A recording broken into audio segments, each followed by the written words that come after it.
Bismillahirrahmanirrahim. Assalamualaikum warahmatullahi wabarakatuh. Alhamdulillah wassalatu wassalamu ala Rasulillah wa ala alihi wa sahbihi wa man nasarahu wa walah. Subhanak la ilma lana illa ma 'allamtana innaka antal alimul hakim. Wa la hawla wa la quwwata illa billahil aliyil azim. Tuan-tuan dan puan yang dirahmati Allah Subhanahu wa taala, selamat datang, ahlan wa sahlan wa marhaban bikum ke Tadabbur Center. InsyaAllah saya cuba untuk buatkan sinopsis siri yang ketiga berkenaan dengan kitab yang kita bincangkan, iaitu Itab Rasul sallallahu alaihi wasallam Tahlilun wa Tawjihun, yang bermaksud teguran daripada Allah Subhanahu wa taala kepada Nabi sallallahu alaihi wasallam, bagaimana pendirian kita terhadap teguran Allah kepada Nabi sallallahu alaihi wasallam, yang mana kita telah menyentuh dua siri sebelum ini. Penceritaan tentang yang pertama Ibn Ubayriq, tentang kecurian ataupun dituduh seorang Yahudi mencuri baju besi tetapi bukan orang Yahudi itu yang melakukannya. Maka Allah Subhanahu wa taala telah mendatangkan ayat menegur Nabi sallallahu alaihi wasallam dan membela orang Yahudi, walaupun yang membuat fitnah tersebut, yang mencuri tersebut adalah orang Islam. Siri yang kedua adalah bercerita tentang tawanan perang, iaitu perang Badar Al-Kubra, apabila tawanan perang telah ditawan lebih pada 70 orang. Ada dua riwayat yang kita menceritakan itu. Yang pertama riwayat Imam Ahmad dan riwayat Ibn Mas'ud yang mencerita bagaimana Nabi sallallahu alaihi wasallam istisyar, meminta pandangan dan telah membuat satu syura, satu mesyuarat untuk meminta pandangan daripada sahabat-sahabat apa yang patut dibuat kepada tawanan perang. Maka dan akhirnya Nabi telah membuat keputusan untuk menerima fidyah ataupun membayar tebusan lebih kurang 1000 dirham seorang, ataupun mewajibkan kepada mereka untuk mengajar membaca, menulis, senang cerita education diberikan kepada orang Islam untuk tahu membaca. Maka dilepaskan mereka itu dengan sifat rahmatnya Nabi sallallahu alaihi wasallam, dan itu adalah hasil daripada buah fikiran yang telah diberikan daripada Abu Bakar As-Siddiq radhiyallahu anhu. Tetapi akhirnya keputusan tersebut ditegur oleh Allah Subhanahu wa taala, dan Allah menyatakan keputusan yang sepatutnya diambil adalah keputusan Umar ibn Al-Khattab, iaitu membunuh tawanan perang. Dan jika kita lihat, nampak seolah-olah macam cerita ini ataupun peristiwa yang betul-betul benar-benar berlaku ini, nampak macam Islam ini agak keras. Kenapa mengambil pandangan Umar? Maka disyorkan pada tuan-tuan dan puan yang dirahmati Allah Subhanahu taala sekalian untuk melihat kembali siri yang pertama dan siri yang kedua, bercerita tentang turunnya ayat Allah Subhanahu taala menegur Nabi sallallahu alaihi wasallam. Adapun yang ketiga adalah lebih kepada penyentuh perihal keluarga Nabi sallallahu alaihi wasallam, apabila Nabi telah membuat satu statement bermain dengan perkataan, iaitu Nabi telah mengharamkan sesuatu yang telah diharuskan oleh Allah Subhanahu wa taala. Dan benda ini berlaku adalah akibat tekanan yang diberikan oleh isteri-isteri Nabi sallallahu alaihi wasallam kepada Nabi sallallahu alaihi wasallam. Dan ayat yang kita akan sentuh secara sepintas lalu adalah daripada surah At-Tahrim, daripada ayat yang pertama sehingga ayat yang kelima. Ayat yang pertama sehingga ayat yang kelima ini adalah teras kepada teguran Allah Subhanahu wa taala kepada Nabi sallallahu alaihi wasallam. Baik tuan-tuan yang dirahmati Allah Subhanahu wa taala, sebelum itu kita lihat surah At-Tahrim. Apa maksud At-Tahrim? Iaitu surah yang mengharamkan. Yang dimaksudkan dengan surah yang mengharamkan ini adalah Nabi sallallahu alaihi wasallam telah mengharamkan sesuatu yang telah dihalalkan oleh Allah Subhanahu wa taala. Dan ini diambil pada ayat yang pertama yang Allah telah menyebut, ya ayuhan nabi lima tuharrimu ma ahallallahu lak. Baik, dan surah ini adalah surah Madaniyah yang turun pada tahun 7 Hijrah, yang menegur Nabi sallallahu alaihi wasallam tentang terkeluarnya perkataan yang sepatutnya tidak dikeluarkan oleh Nabi sallallahu alaihi wasallam. Baik tuan-tuan yang dirahmati Allah Subhanahu wa taala, kita melihat dulu ayat yang pertama sehingga ayat yang kedua insya-Allah. Ba'da a'udzu billahi minasyaitonir rajim. يا أيها النبي لم تحرم ما أحل الله لك تبتغي مرضات أزواجك والله غفور رحيم قد فرض الله لكم تحلة أيمانكم والله مولاكم وهو العليم الحكيم. صدق الله العظيم. Allah menegur daripada ayat yang pertama apabila Allah menyebut wahai Nabi, ya ayuhan Nabi, dengan penuh lemah lembut, wahai Nabi. Kata Syekh Mustafa Muslim, ini adalah teguran yang paling lembut sekali diturunkan kepada Nabi sallallahu alaihi wasallam apabila Allah menggunakan perkataan ya ayuhan Nabi, wahai nabiku. Lima tuharrimu ma ahallallahu lak, kenapa kamu mengharamkan benda yang telah dihalalkan oleh Allah Subhanahu wa taala kepada kamu? Tabtaghi mardata azwajik, adakah kerana semata-mata kamu hendak mendapatkan keredaan ataupun nak memuaskan hati isteri-isteri kamu ya Rasulullah? Wallahu ghafurur rahim, dan Allah, sifat Allah Maha Pengampun, Maha Penyayang. Ayat yang kedua, Allah terus menyatakan bahawa qad faradallahu lakum tahillata aymanikum, maka telah difardukan kepada kamu untuk membayar baik fidyah ataupun denda kepada kamu untuk membebaskan diri kamu daripada sumpahan yang telah kamu lakukan. Wallahu maulakum, sesungguhnya Allah memelihara kamu. Wa huwal alimul hakim, dan Allah yang maha mengetahui lagi maha bijaksana. Tuan-tuan yang dirahmati Allah sekalian, ada dua riwayat yang menceritakan tentang pengharaman ataupun Nabi mengharamkan benda yang dihalalkan oleh Allah Subhanahu wa taala. Riwayat yang pertama adalah riwayat daripada Al-Bukhari. Adalah konflik isteri Nabi sallallahu alaihi wasallam. Baik, ini adalah konflik 3 orang isteri Nabi. Yang pertama Aisyah radhiyallahu anha, iaitu Aisyah anak pada Abu Bakar As-Siddiq. Yang kedua Hafsah bin Umar bin Khattab, Hafsah anak Umar. Dan yang ketiga ialah Zainab binti Jahshin. Baik, apa yang terjadi? Nabi sallallahu alaihi wasallam pada satu hari, di riwayat Al-Bukhari menyebut satu hari Nabi pergi singgah sekejap di rumah Zainab binti Jahsh. Nabi minum madu.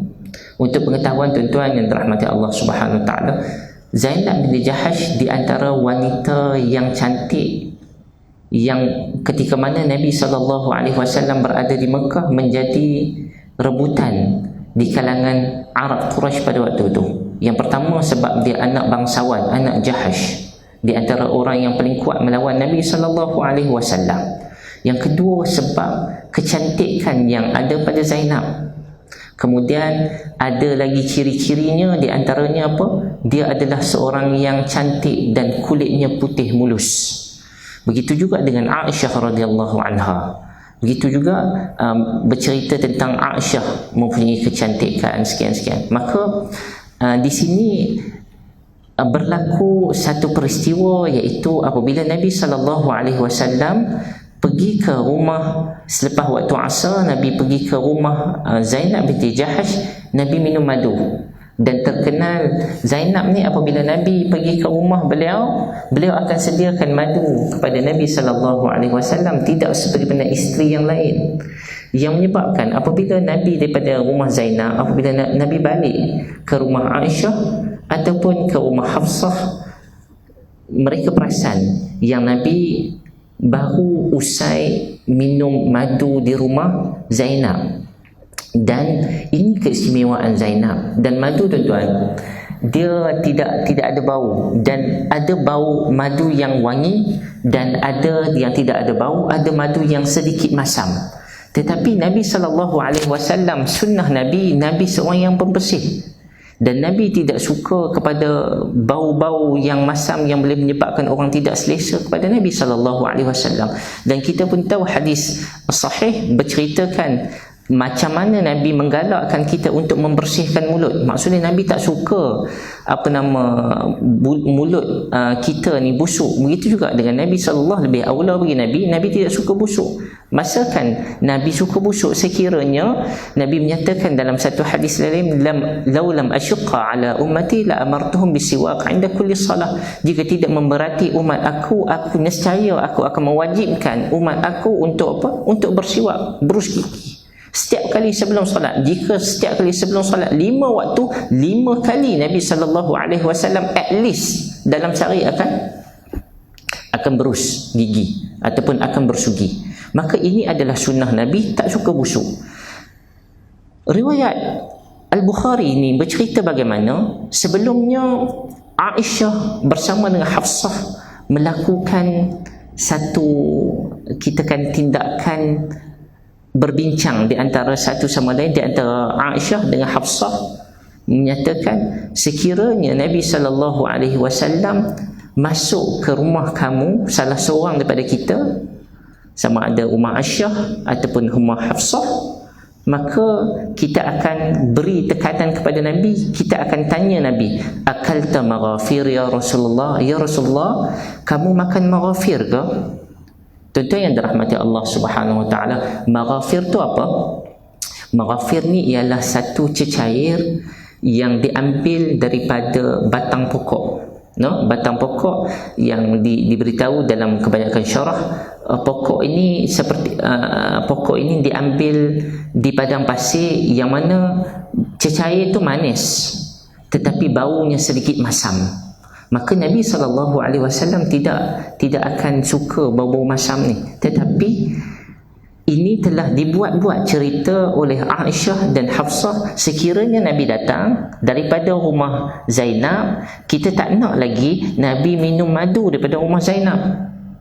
Kita nak Zainab berhenti berikan madu kepada Nabi SAW, dan kita nak Nabi sendiri berhenti minum madu rumah Zainab. Jealous, ada rasa jealousy yang timbul di antara Aisyah dan Hafsah. Maka apabila pergi ke rumah Aisyah, Aisyah tanya, akalta maghafir ya Rasulullah, kamu minum maghafir ke? Maksudnya apa dia, tuan-tuan? Maksudnya busuk lah kan? Nabi kata la. Nabi kata tak, aku telah minum syarabtu asalan 'inda Zainab binti Jahshin. Aku baru lepas minum madu rumah Zainab binti Jahsh. Kemudian begitu juga diceritakan Nabi SAW pergi ke rumah Hafsah. Maka Hafsah pun tanya, akalta maghafir, kamu minum maghafir ke Rasulullah? Busuk ni, bau masam ni. Nabi kata apa? La, akaltu ataupun syarabtu asalan 'inda Zainab binti Jahsh. Nabi kata tak, aku baru lepas minum madu rumah Zainab. Maka busuk tersebut adalah dibuat-buat, bukan Nabi SAW sendiri yang merasakan benda itu busuk. Nabi pun tak detect benda itu busuk. Rupanya ia adalah rancangan yang dibuat di antara Aisyah dan Hafsah, yang mana last sekali Nabi SAW telah menyatakan bahawa aku mengharamkan kepada aku selepas ini untuk minum madu dah. Baik. Sebab itu ayat Al-Quran sebut apa? Lima tuharrimu ma ahallallahu lak tabtaghi mardata azwajik. adakah kerana untuk mendapat keredaan isteri kamu buat macam tu ya Nabi Allah? Maka itu riwayat yang pertama. Riwayat yang kedua adalah riwayat daripada At-Tabari, juga riwayat yang di kalangan jumhur ulama menyatakan ia adalah riwayat yang sanad dia adalah kuat.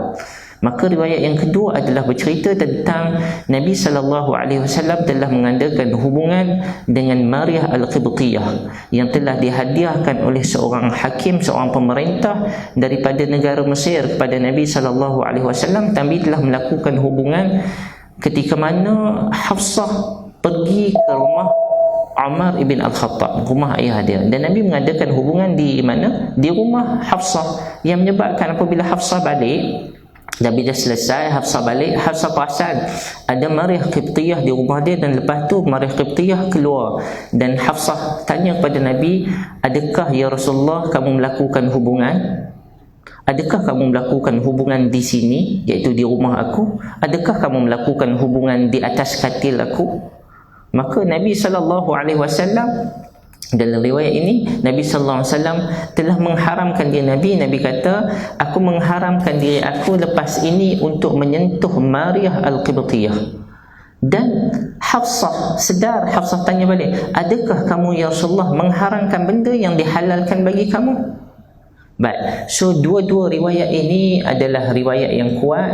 Kata pengarang Syekh Salah Abdul Fattah Al-Khalidi, jika kita melihat pada dua riwayat ini, menunjukkan kepada kita dua-dua adalah tidak clash. Cumanya sekiranya kita melihat kepada ayat Allah Subhanahu wa taala dalam Al-Quran ini, ayat yang keempat, Allah kata in tatuba ilallah, sekiranya kamu dua bertaubat. Maka ramai di kalangan para jumhur menyatakan bahawa sesungguhnya ayat ini diturunkan adalah disebabkan oleh kes madu tadi, sebab ada berlaku perbincangan di antara dua isteri Nabi sallallahu alaihi wasallam.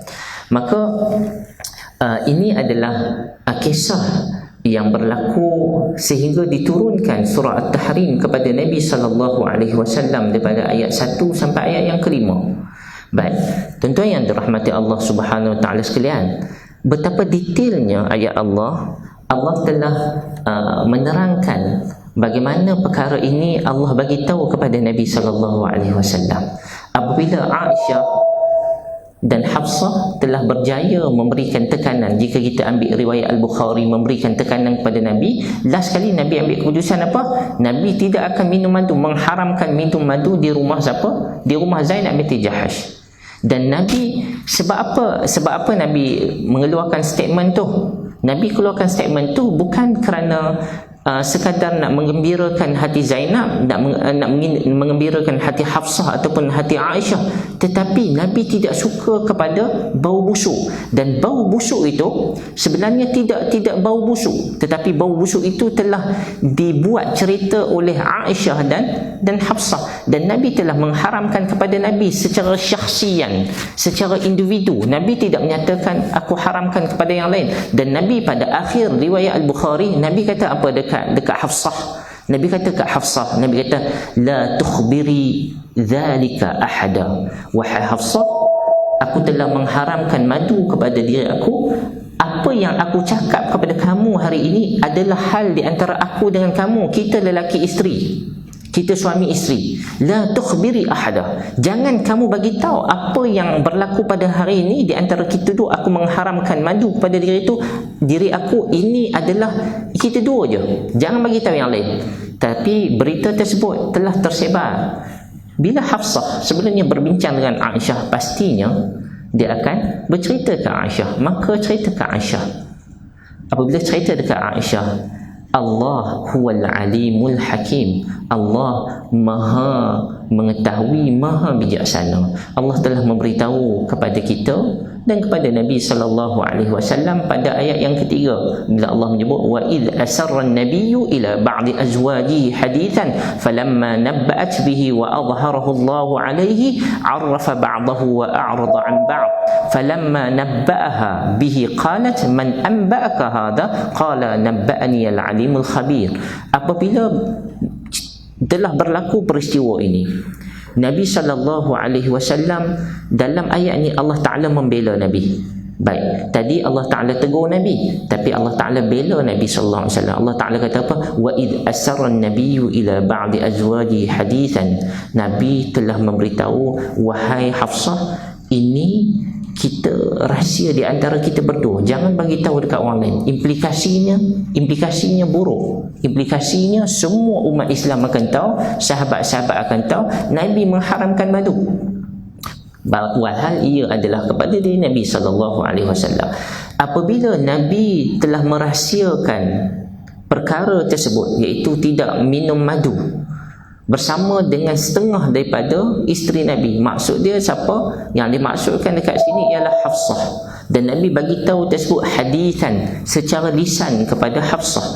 Falamma nabba'at bihi wa adharahu Allah alaihi. Tetapi apabila Hafsah telah membuka pekung ini, membuka cerita ini, wa adharahu Allah alaihi, Allah pada masa yang sama terus Allah nak menjaga Nabi. Allah kata apa? Wa adharahu Allah alaihi. Allah cerita balik apa perancangan Hafsah dengan Aisyah. Adharahu Allah. Allah cerita kepada Nabi semua yang berlaku.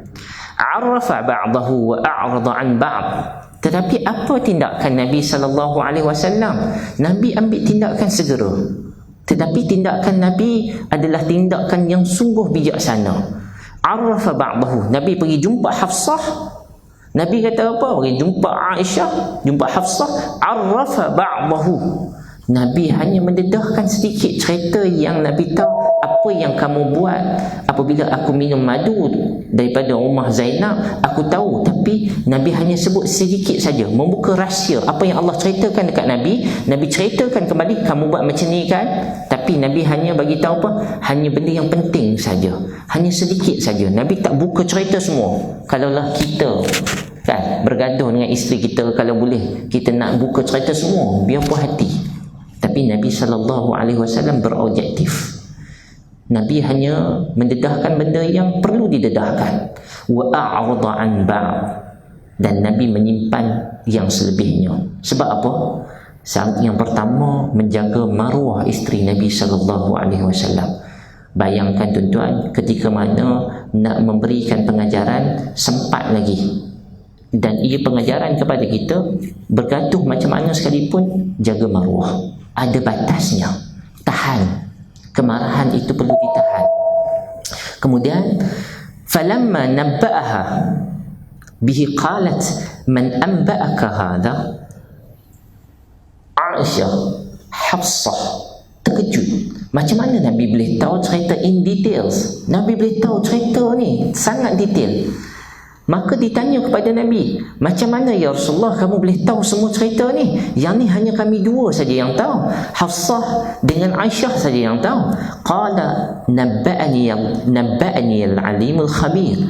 Allah yang telah memberitahu kepada aku, Allah yang maha mengetahui, Allah yang maha mengetahui dalam dan luar, yang di luar dan di dalam hati kamu, semua Allah Ta'ala tahu. Allah Ta'ala yang bagi tahu kepada aku. Baik, kemudian yang kata ayat teguran kepada Nabi bukan sekadar tegur Nabi SAW, tetapi ayat ini teguran tuju kepada isteri-isteri Nabi SAW. Apabila Allah sebut ayat yang keempat, in tatuba ilallah faqad saqat qulubukuma. Sekiranya kamu berdua, wahai Aisyah, wahai Hafsah, bertaubat kepada Allah Subhanahu wa taala, faqad sarat qulubukuma, itu adalah lebih baik pada kamu berdua. Untuk hati-hati kamu berdua. Wa in tadhahara alaih fa innallaha wa maulah wa Jibril wa salihul mu'minin wal malaikatu ba'da dhalika zahira. Dan Allah menjelaskan kepada Nabi sallallahu alaihi wasallam, begitu jelaskan kepada isteri-isteri Nabi sallallahu alaihi wasallam. Allah kata apa? Sesungguhnya Allah Subhanahu wa taala akan memelihara Nabi. Wahai isteri-isteri Nabi, wahai Aisyah, wahai Hafsah, wahai isteri-isteri Nabi yang lain yang akan menjadi pengajaran kepada kamu, ingatlah apa yang kamu buat, Allah akan memelihara Rasulnya, akan memelihara Nabi SAW. Bukan sekadar Allah yang memelihara Nabi, wa Jibril. Allah mention nama Jibril. Betapa Allah nak bagi tahu kepada isteri-isteri Nabi, kamu jagalah Nabi SAW. Jangan buat sebegini lagi, sebab semua yang aku sebut ni semua yang akan backing dan backup Nabi SAW. Allah kata Allah adalah yang pertama backup Nabi, huwa maula. Kemudian Allah sebut apa? Jibril pasti akan backup Nabi, Jibril pasti akan memenangkan Nabi, wasalihul mu'minin, dan orang-orang yang beriman di kalangan para sahabat pasti akan bersama dengan Nabi. Dan kamu kena ingat, wahai isteri-isteri Nabi, kamu semua sepatutnya menyenangkan Nabi, bukan menyusahkan Nabi.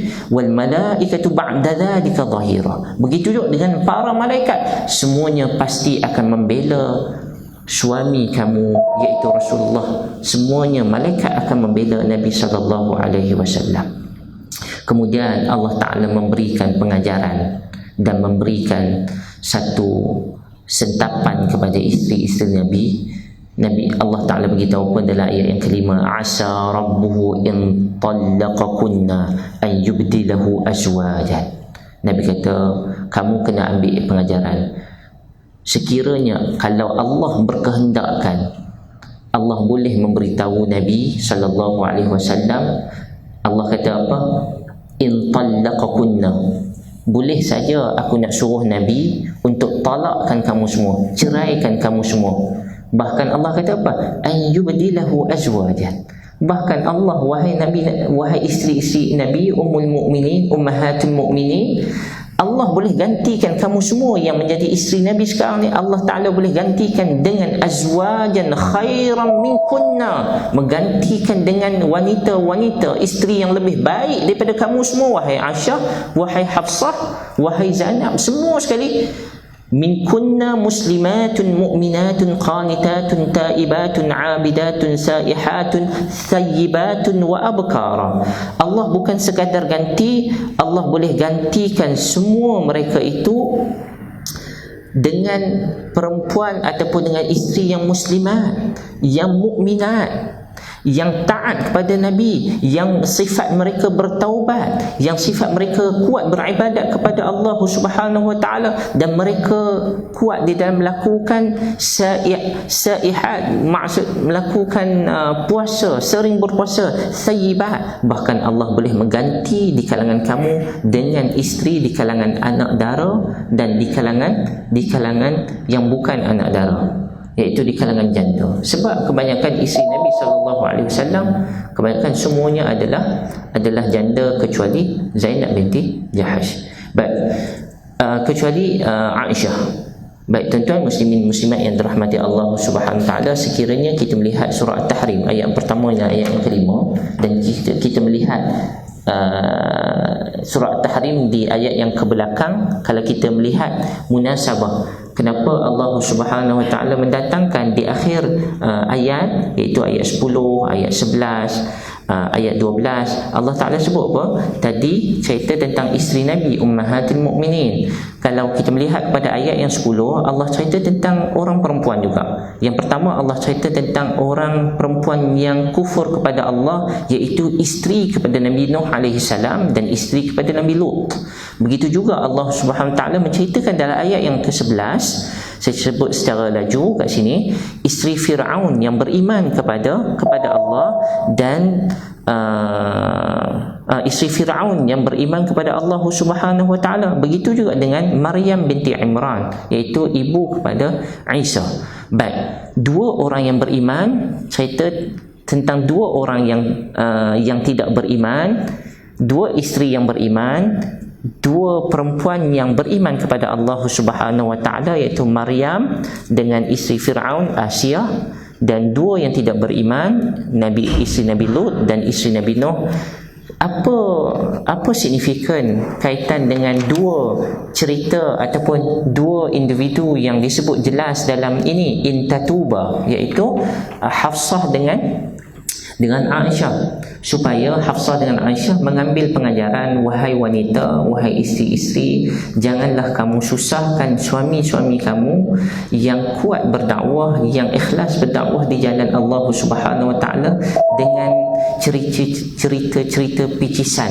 Janganlah jadi kufur seperti mana isteri Nabi Lut, janganlah jadi kufur seperti mana isteri Nabi Nuh. Jadilah, ambillah pedoman menjadi orang yang salihah, orang yang bertakwa, isteri yang salihah, seperti mana isteri Firaun, Asia, seperti mana Maryam binti Allah Subhanahu Wa Taala. Kita masuk kepada kesimpulan. Kesimpulannya adalah apa? Kenapa Nabi sallallahu alaihi wasallam ditegur oleh Allah Subhanahu Wa Taala? Adakah Nabi buat salah? Adakah Nabi buat silap? Maka di sini di kalangan para ulama membincangkan, kalau kita melihat kepada Az-Zamakhsyari dalam tafsir Al-Kasyaf menyatakan memang Nabi buat salah, tetapi ditolak oleh jumhur ulama menyatakan Nabi sallallahu alaihi wasallam tidak melakukan kesalahan. Salah satu ataupun hujah mereka adalah, yang pertama, kalau melihat kepada ayat ini, ialah Allah Subhanahu Wa Taala di sini membuka ayat yang pertama dengan ya ayuhan nabi. Satu kalam yang cukup indah, yang cukup lembut untuk approach Nabi sallallahu alaihi wasallam, tetapi Allah keraskan teguran kepada isteri-isteri Nabi sallallahu alaihi wasallam. Maka fokusnya ialah apa? Fokusnya ialah Allah Subhanahu Wa Taala nak tegur isteri Nabi sallallahu alaihi wasallam yang mana Nabi tidak bersalah. Nabi tak tahu apa pun cerita di sebalik penceritaan yang kata Nabi mulut busuk. Tetapi sesungguhnya peristiwa itu ataupun cerita itu dibuat-buat oleh Aisyah dan Hafsah. Dan Allah Subhanahu Wa Taala membela Nabi sallallahu alaihi wasallam. Allah kata pada ayat sebelum ni, Allah kata apa? Huwa maulah. Allah Taala membela Nabi, memelihara Nabi. Bukan sekadar Allah, Jibril, orang-orang yang saleh, sahabat-sahabat Nabi dan para malaikat yang sentiasa support Nabi sallallahu alaihi wasallam. Yang pertama menunjukkan kepada kita Nabi tidak melakukan kesalahan, sebab Nabi maksum.